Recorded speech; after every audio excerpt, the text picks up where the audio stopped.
Saludos a todos los ciudadanos de la hermosa tierra de Michoacán, así como a los gobiernos estatal y federal. Mi mensaje está dirigido a todos los niveles del gobierno, tanto de Michoacán como de México, para dejar claro que la familia Méndez, liderada por Jesús Méndez Vargas, mejor conocido como el Chango Méndez, y sus hermanos Pepe Toño, Godo y Bere, son los responsables de haber iniciado este ciclo de violencia no solo en Michoacán, sino a lo largo de todo el país. Ellos fueron los que crearon el grupo conocido como la Familia Michoacana, uniendo fuerzas con los Zetas y asesinando a miles de inocentes para imponer el terror entre los ciudadanos de los estados. Recientemente, el hijo del Chango Méndez fue ejecutado junto con otros 2 individuos en un Lamborghini verde, con disparos certeros, lo que dejó claro el mensaje de lo que está sucediendo.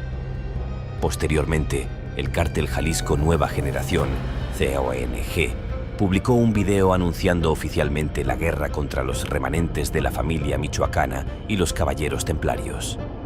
Esto no es una simple coincidencia, pues el Mencho no perdona, y tras décadas de enfrentamientos, traiciones y masacres, su ajuste de cuentas sigue activo. Pero, ¿qué hay detrás de este mensaje? ¿Por qué el CONG está decidido a erradicar hasta el último miembro de la familia Méndez? Hoy te contamos la historia oculta de una de las confrontaciones más sangrientas en el mundo del narcotráfico mexicano. Vamos a hacer una breve pausa y cambiar un poco el tono para entender cómo llegamos a este punto, profundizando en los orígenes de todo. Para entender la guerra actual, debemos retroceder al inicio de todo, el nacimiento de la familia michoacana, una organización que surgió a partir del sueño de 2 socios. En el año 2002, México ya estaba dominado por los carteles de drogas, pero en Michoacán estaban haciendo algo diferente. Ahí aparece José de Jesús Méndez Vargas, conocido como el Chango Méndez, un hombre que entendía el negocio del narcotráfico, pero también sabía cómo manejar el poder. Junto a él se encontraba Nazario Moreno González, conocido como el Chayo, un líder carismático, pero con una visión distorsionada de lo que debía ser una organización criminal. Juntos fundaron la Familia Michoacana, un cartel que se distanció desde el principio de los demás, pues no se limitaban a ser un simple grupo de sicarios. Ellos querían formar una secta. La Familia Michoacana no solo estaba interesada en el narcotráfico, su objetivo era mucho más amplio. Querían tener una estructura sólida, con disciplina y una ideología que los diferenciara de otros carteles. De hecho, tenían reglas estrictas, como la prohibición de consumir drogas entre sus miembros, y rechazaban en teoría los secuestros y robos. Su negocio principal no solo era la droga, también fueron pioneros en la extorsión masiva. Si alguien se negaba a pagar, la respuesta era brutal. En sus principios, la regla sagrada era que el enemigo debía ser eliminado. Lo más curioso de la familia michoacana es que su líder, el Chayo, no solo se veía como un capo del narcotráfico, sino como una especie de profeta. Él escribía libros en los que combinaba religión y tácticas de guerra, forzando a sus sicarios a estudiarlos. De hecho, mataban en nombre de Dios, pero al mismo tiempo traficaban toneladas de droga. Aunque su mensaje podía parecer espiritual, la forma de actuar de la familia era todo lo contrario. Uno de los primeros actos violentos que pusieron a la familia michoacana en el mapa ocurrió en 2006, cuando dejaron 5 cabezas humanas en la pista de baile de la discoteca Sol y Sombra, en Uruapan. A su lado, colocaron un mensaje que decía: "La familia no mata por dinero, mata por valores". Este fue el primer golpe simbólico que demostraba su llegada a la escena del crimen, junto con una declaración de guerra contra todos los que se opusieran a su expansión. Con el paso del tiempo, la familia michoacana logró establecer un control total en Michoacán. Para 2007, ya dominaban el estado y se habían adentrado en el negocio de la metanfetamina, estableciendo laboratorios en la sierra capaces de producir grandes cantidades de droga destinada a los Estados Unidos. Pero su otro negocio, quizás el más lucrativo, fue la extorsión. La familia michoacana no solo controlaba el narcotráfico, sino que también manejaba todo tipo de comercios en Michoacán, desde tiendas y mercados hasta productores de aguacate y limón. A quien se le ocurría no pagar el derecho de protección de la familia, podía acabar colgado de un puente con un mensaje de advertencia. Aquí es donde muchos olvidan algo crucial. La familia michoacana fue, en muchos sentidos, la que realmente dio inicio a la ola de extorsión en México, lo que hoy conocemos como el cobro de piso en todo el país. Lo que hoy vemos de manera tan generalizada comenzó con este grupo en Michoacán. Sin embargo, no todo fue perfecto dentro de la organización. Desde sus inicios, existían diferencias en las visiones de los dos líderes. Por un lado, el Chayo Moreno, quien era un líder fanático, obsesionado con la disciplina y con la idea de que su grupo debía ser algo más grande que un simple cártel. Por otro lado, el Chango Méndez tenía una visión más pragmática, enfocada en los negocios, en las relaciones con el gobierno y en la expansión territorial. En un principio, las dos facciones parecían complementarse, pero con el paso del tiempo, sus aspiraciones personales los llevaron por caminos separados. Nazario Moreno, conocido como el Chayo, tenía una visión más ideológica para la familia michoacana, queriendo convertirla en una especie de ejército religioso, donde sus sicarios estuvieran completamente adoctrinados. Mientras tanto, el Chango Méndez tenía un enfoque más pragmático, buscando que la organización funcionara como un negocio eficiente. A pesar de esta diferencia fundamental, el conflicto no solo surgió por sus distintas perspectivas, sino también por la relación con otros cárteles. Una parte de la familia michoacana deseaba aliarse con el cártel de Sinaloa, mientras que otra parte prefería unirse a los Zetas, y algunos incluso se inclinaban por los del cártel del Golfo. Esta división interna creaba un terreno fértil para los enfrentamientos, y la guerra entre los bandos se volvió inevitable. En 2010, las tensiones llegaron a su punto de ebullición. La traición y el conflicto se desataron de forma feroz. Fue el momento en el que surgieron los Caballeros Templarios, una facción aún más radical y violenta que la familia michoacana. Al principio, la familia se había dividido en dos bloques, con diferentes visiones sobre cómo debía operar el grupo. Por un lado, el Chayo, completamente enfocado en su visión mesiánica. Por el otro, el Chango Méndez, más centrado en los negocios y el poder económico. La ruptura interna se hizo irreversible con la muerte de El Chayo en 2010, un evento que alteró por completo el rumbo de la organización. Fue cuando La Tuta y Enrique Plancarte aprovecharon el caos generado por la ausencia del Chayo para traicionar a El Chango Méndez. Así nacieron los Caballeros Templarios, quienes se distanciaron formalmente de la familia michoacana y comenzaron una guerra abierta contra los seguidores del Chango. Estos nuevos líderes tomaron el discurso de El Chayo, pero lo llevaron a un extremo mucho más fanático, creando un sistema de códigos internos y rituales con una estructura casi paramilitar. En ese momento, el Chango Méndez intentó resistir, pero se encontraba completamente solo. Sus aliados lo habían abandonado y sus enemigos crecían cada vez más. Además, el gobierno ya lo tenía en la mira. Finalmente, en junio de 2011, el Chango Méndez fue capturado en Aguascalientes, marcando el fin de una era. Sin embargo, este no fue el final de la guerra. Los Caballeros Templarios, ahora al mando de Michoacán, continuaron con su expansión, pero la organización no solo tenía en mente dominar el narcotráfico, su ambición era mucho mayor. Tomaron la ideología de la familia michoacana y la llevaron al extremo, viéndose a sí mismos como una orden de guerreros divinos. Usaban códigos medievales, practicaban una brutalidad sin límites, pero alegaban que su objetivo era proteger a los michoacanos. Se convirtieron en una mezcla entre narcotraficantes, secta religiosa y ejército criminal, imponiendo su control sobre la población con extorsiones, amenazas y asesinatos. En menos de un año, los Caballeros Templarios se habían apoderado completamente de Michoacán, pero su reinado no sería eterno. Mientras ellos consolidaban su poder, un grupo rival comenzaba a hacer eco en el vecino estado de Jalisco. El cártel Jalisco Nueva Generación, CJANG, se alzó con fuerza bajo el liderazgo de Nemesio Ceguera Cervantes, alias El Mencho. Su odio hacia la familia michoacana era profundo, pues él mismo había sido humillado por ellos años atrás.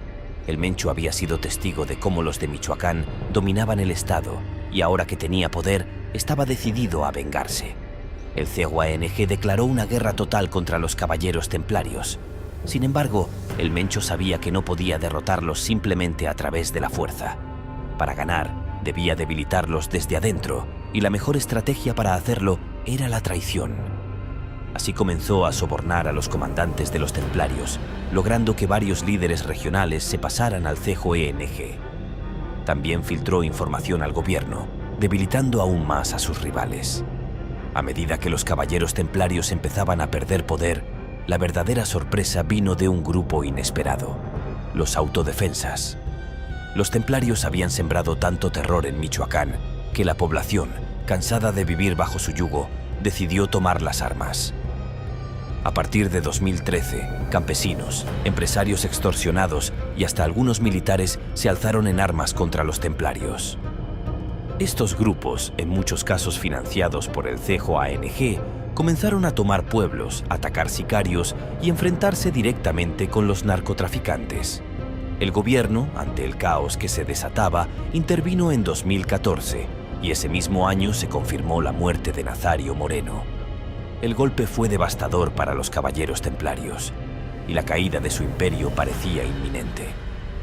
A pesar de sus intentos por resistir, en 2015 Enrique Plancarte también fue abatido, debilitando aún más la estructura de la organización. La batalla por el control de Michoacán no solo fue una guerra entre cárteles, sino también un conflicto de poder, traiciones y luchas internas que marcaron el destino de muchos. Los caballeros templarios dejaron de ser una fuerza poderosa, pero Michoacán no encontró paz. Con su desaparición, el CJANG irrumpió con toda su fuerza, desatando una guerra aún más brutal y sanguinaria que la anterior.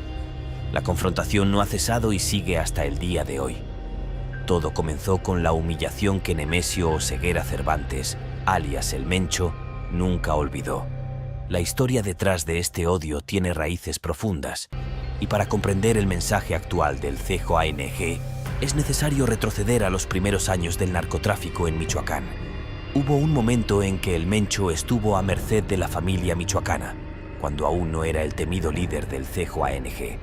A principios de los 2000 trabajaba como sicario para el Cártel de los Valencia, una organización criminal que tenía una fuerte presencia en Jalisco y Michoacán. En ese entonces, su papel era sencillo: tráfico de drogas, ejecuciones y control territorial.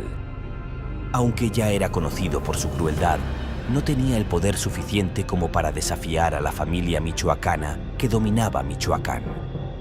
Sin embargo, un día el Mencho cayó en manos de la familia michoacana. Lo capturaron y lo llevaron ante el Chango Méndez, quien estaba listo para acabar con su vida. Pero, por razones que nunca se aclararon del todo, el Chango decidió perdonarle la vida. Algunos afirman que lo subestimó, no lo veía como una amenaza. Otros aseguran que se conmovió por la actitud del Mencho en ese momento.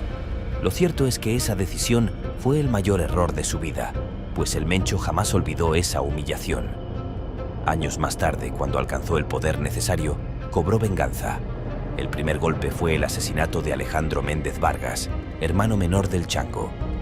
El 28 de octubre de 2005, 3 hombres fueron ejecutados en Apatzingán, Michoacán, entre ellos Alejandro, quien recibió disparos en la cabeza con rifles AK-47. Cuando los rescatistas llegaron, aún estaba con vida. Su última palabra fue el apodo de su hermano, el Chango. Ese mensaje fue claro: el Mencho había regresado y su guerra contra la familia michoacana apenas comenzaba. Con la caída de los caballeros templarios, el CJANG se expandió rápidamente, tomando control de Jalisco, Nayarit y Colima, y empezaron a devorar Michoacán. Compraron a antiguos miembros de la familia michoacana y no dudaron en eliminar a cualquiera que considerara traidor. Sin embargo, el Mencho tenía un objetivo personal: exterminar a todos los Méndez. No quedaría ni un miembro de la familia a salvo, y lo peor estaba por llegar.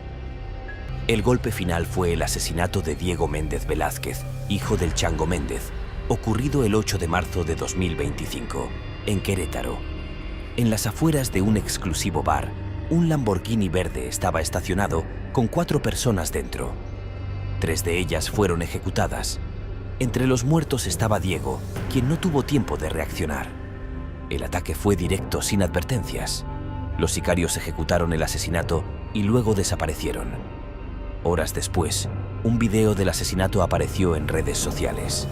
En el video, los sicarios encapuchados y armados con rifles de asalto lanzaban un mensaje claro. El Mencho había hecho lo que había prometido. La venganza de El Mencho sigue abierta y no solo busca eliminar lo que queda de la familia michoacana, sino también borrar su historia. El asesinato de Diego Méndez fue solo una parte de un ajuste de cuentas que lleva más de 20 años. Sin embargo, queda una pregunta en el aire. Si el Chango hubiera ejecutado a El Mencho cuando tuvo la oportunidad, ¿cómo sería México hoy en día? Los cárteles rara vez olvidan, especialmente cuando la humillación está en juego. La guerra entre el CJANG y la familia michoacana no terminó con la caída del Chango Méndez. Quedaban sus hijos, sus sobrinos y sus aliados. La historia de venganza del Mencho sigue escribiéndose, y lo que viene podría ser aún más devastador. Últimos vestigios de su antiguo dominio y el 8 de marzo de 2025, el CJANG optó por enviar un mensaje que no dejó lugar a dudas. Los Méndez serían eliminados.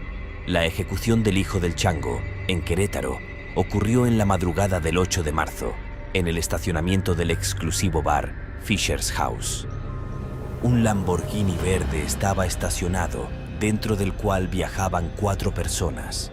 3 de ellas nunca saldrían con vida. El ataque fue directo.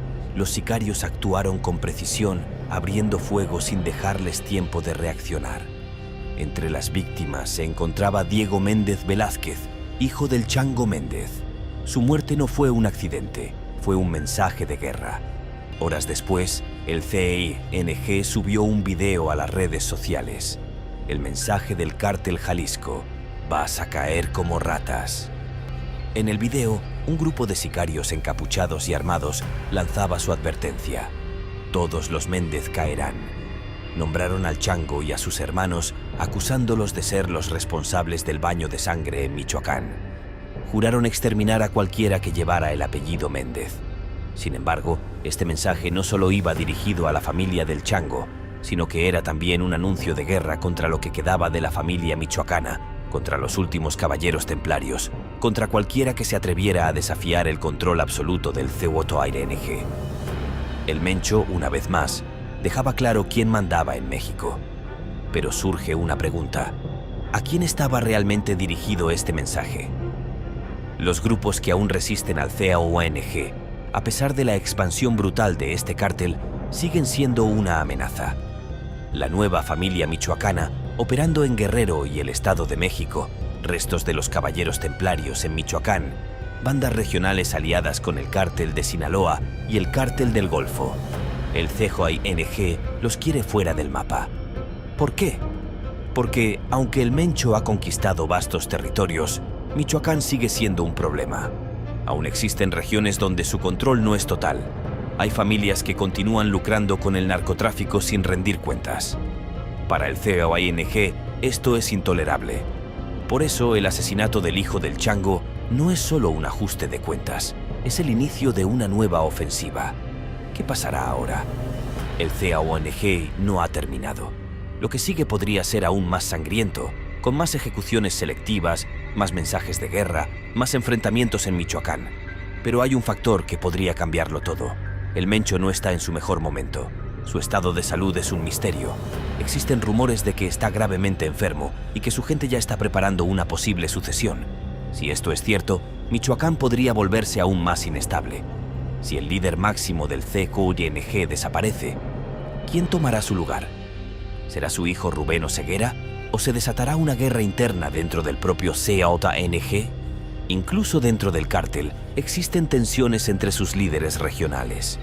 Muchos de ellos han construido sus propios ejércitos y fortunas, y no todos están dispuestos a seguir a la familia Oseguera. Si el Mencho muere o es capturado, México podría presenciar un conflicto aún peor. Una cosa es clara: el asesinato del hijo del Chango Méndez no es el final de la historia, es solo el comienzo de un nuevo capítulo. Lo que venga podría ser mucho peor. El futuro es incierto, pero una cosa es segura: el CJANG busca eliminar lo que quede de la familia michoacana. Aunque ahora existe una nueva familia michoacana operando en Guerrero y el Estado de México, la historia se repite. Los cárteles no desaparecen, solo cambian de nombre y de líderes. Mientras el CKANG sigue expandiendo su poder, otros buscan resistir. Pero queda una pregunta en el aire. Si el Chango Méndez hubiera ejecutado al Mencho cuando tuvo la oportunidad, ¿cómo sería México hoy? Pausa dramática, música tensa bajando el volumen lentamente. Y ahora, escuchen con atención, porque lo que viene a continuación es una pieza clave en esta historia.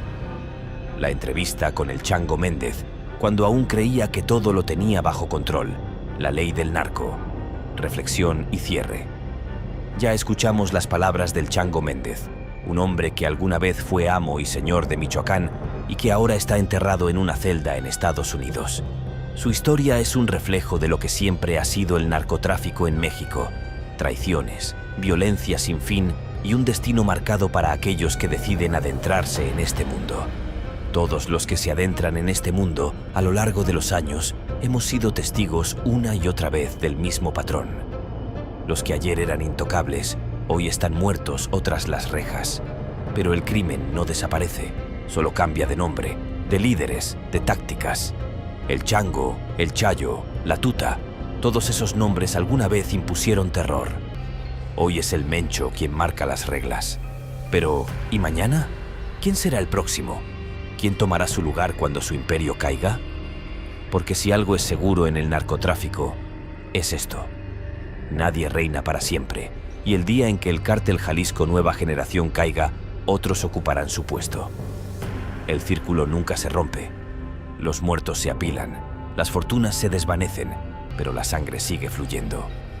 El Mencho busca borrar de la historia a los Méndez, desea venganza, ansía poder. Pero al final tendrá el mismo destino que sus rivales, porque en este mundo del narcotráfico todos caen.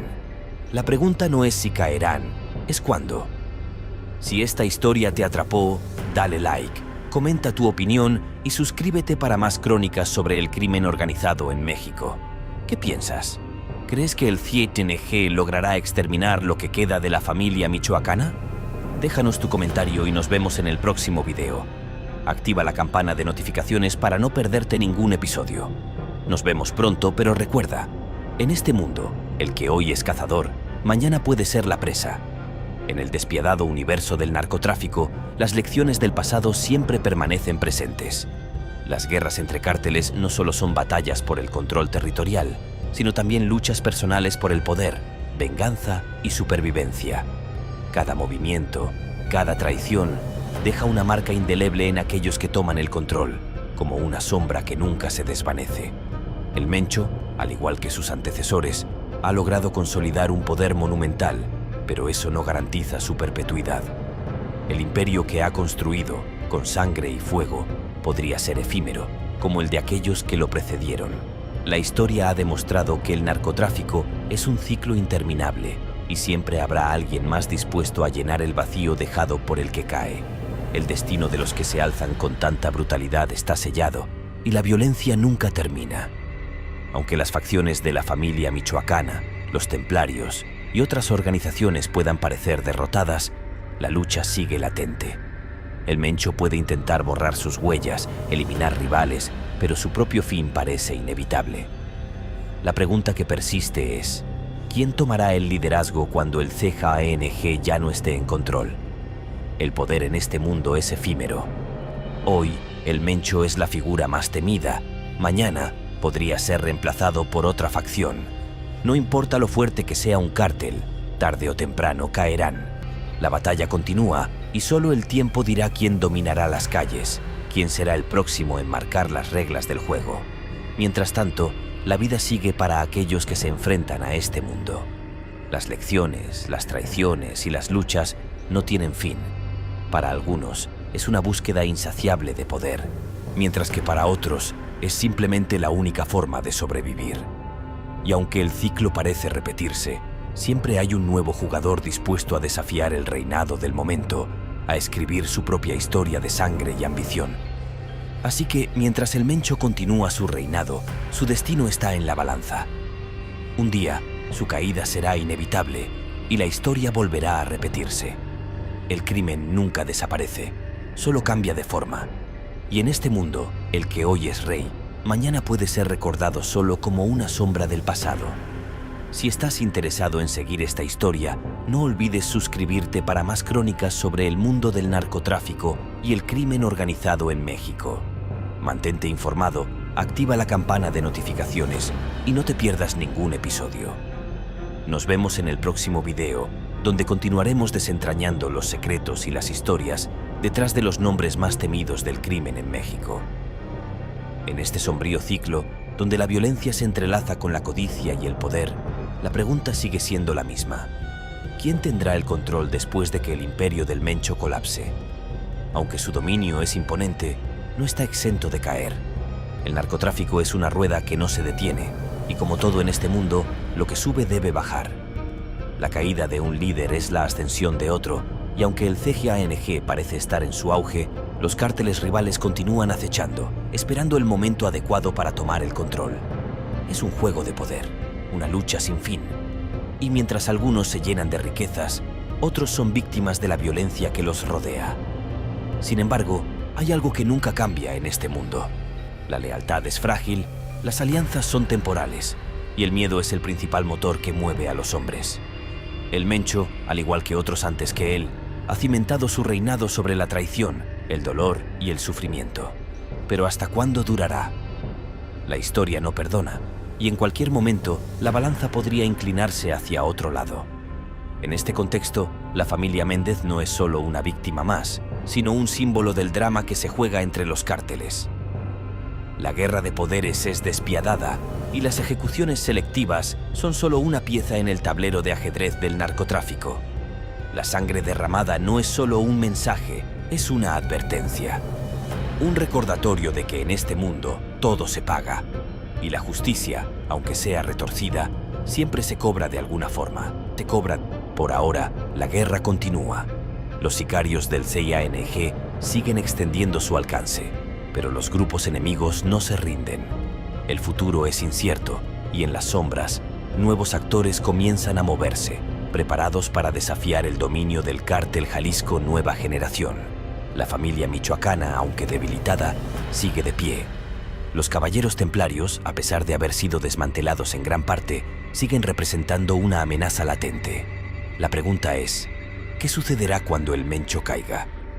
Si su salud realmente está en peligro, el escenario podría volverse aún más caótico. Las tensiones internas dentro del CGANG podrían desencadenar una guerra por el control, y en este juego, las traiciones nunca se hacen esperar. Los cárteles siempre están buscando el momento de vulnerabilidad de su rival, y el CGANG no será la excepción. Si el Mencho cae, lo que sigue podría ser un conflicto aún más destructivo, no solo contra otros cárteles, sino también dentro de las propias filas del CGANG. Mientras tanto, el tiempo avanza, y cada día parece que hay más jugadores en este oscuro juego. Si en algún momento se llega a la caída de este imperio, otros vendrán a reemplazarlo, pero el precio será el mismo. Más sangre, más sufrimiento y un ciclo interminable de violencia. La historia del narcotráfico en México, y especialmente del CGANG, está lejos de terminar. Aunque el futuro parece incierto, una cosa es clara: la guerra continúa, y lo único que cambia es el nombre de los jugadores.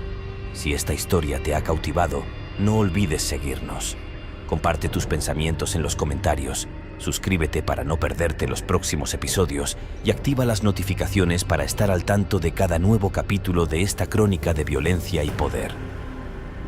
Nos vemos en el próximo video, donde seguiremos revelando más secretos de los cárteles de México y los hombres que los dirigen.